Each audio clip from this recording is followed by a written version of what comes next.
Hello, this is a review of Stratego, a strategy-based board game that's loads more fun than chess and much more challenging and interesting than checkers. So basically you have this board that you need to set up armies for that need to protect a flag. And then you commence turn by turn, one move at a time moves to attack and root out the other team's flags. So first to start, you start with a set up the board phase, when everybody places their army.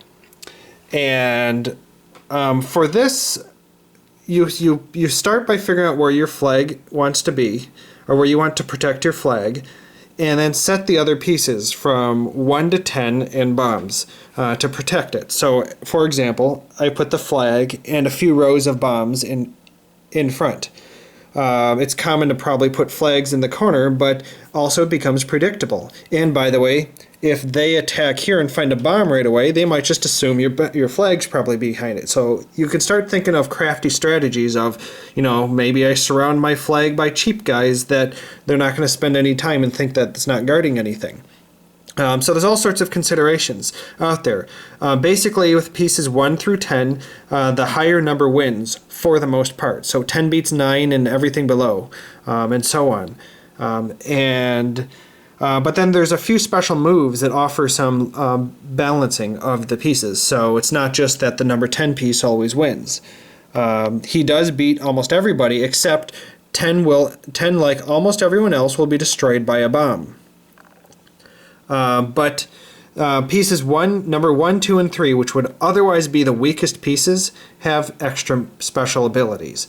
And if you ever forget what they are, the board does list along the front edge the names of the different pieces. And honestly, knowing that 10 is called a marshal doesn't really matter at all. It doesn't matter at all until you come down to number 3, 2, and 1.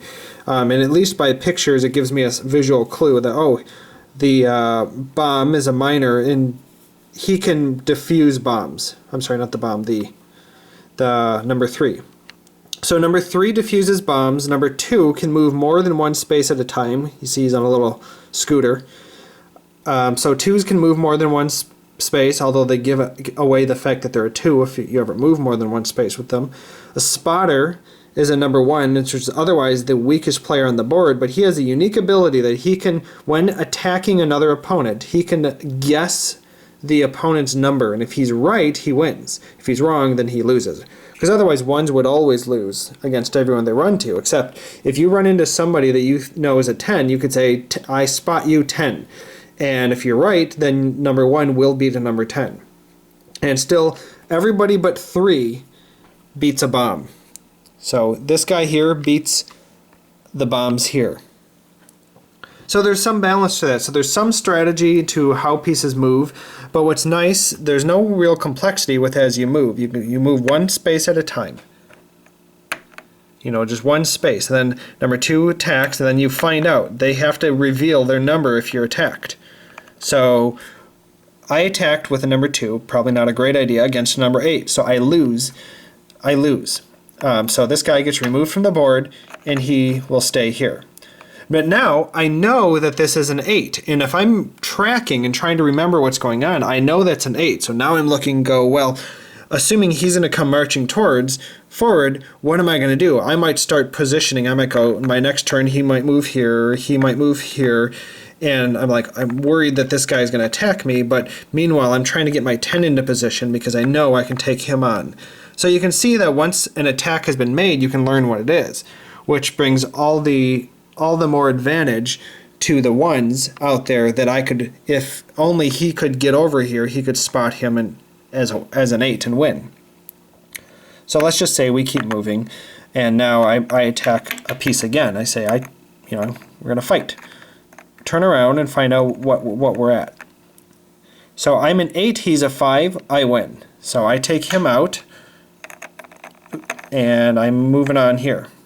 So there is a game of memory, right? Now he knows I'm a 5 and is probably looking at his other pieces. And if he doesn't immediately attack me, I might assume, hey, I'm okay. Now bombs cannot move. So, just the fact that he didn't immediately attack me might be a sign that they're either a bomb or I'm probably going to win. So, the other player, you take turns back and forth and so on. And the ultimate goal is to capture the flag. Now, flags cannot move unless you're cheating. Bombs cannot move unless you're cheating. But overall, it's pretty good because it gives you some challenge, and the game moves quick enough. So anyone who likes to think and doesn't want just pure random luck, this game is good in that sense, but it's probably loads faster and loads more fun than chess. So next up, let's talk about the construction. So the game comes with a nice color manual to help you get easily started. If you don't know how the game's played, it does come with a very easy to follow manual that will give you everything from assembly to showing you how to set up and walk you through the different pieces. So it's really nice. It's not just your typical paper manual with fine print. I thought the manual is a really good read to help you understand if you forget. Now this board came with pieces that didn't have any stickers on it. So basically, it came with sheets of stickers that had these little stickers on it, and you had to assemble it. So just be prepared the first time you go to play that you're going to have to sit down and affix stickers. And it will rely on your ability to affix them straight, in a straight manner. So there will be some setup involved with putting stickers on all of the pieces. So when we first got this, my wife and I sat down and put stickers on everything. But so construction-wise, I do miss the old style boards. So this is one of those quad folding boards that fits in one of these size boxes. So for example, we see that it comes with these little side pieces so that you could put the quad piece in here, except that I miss the times when you could put something up in between as a little visual barrier while you're setting up the board. But these aren't like that. And the problem is when you first set your pieces down and are trying to set things up, they're turned every which way and the other team, can see those. So you do have to be a little careful to sign them all facing you when you start, because you can't erect a barrier, at least from the box, like you used to. You can obviously always go erect your own barrier. The other thing is because it's visible, don't just set your flag first, because of a lot of people, if I started my setup with just that piece, the other player is going, hey, I bet I know where the flag is already. So, hey, if you do this, go put a number 2 here or something like that. And they can,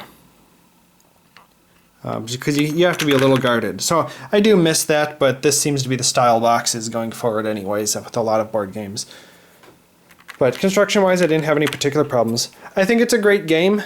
It definitely takes a little more time than some games where you could play 10 games in a row. This is a game you probably set up once and play one game at a time, and then move on. Well, thanks for watching the review.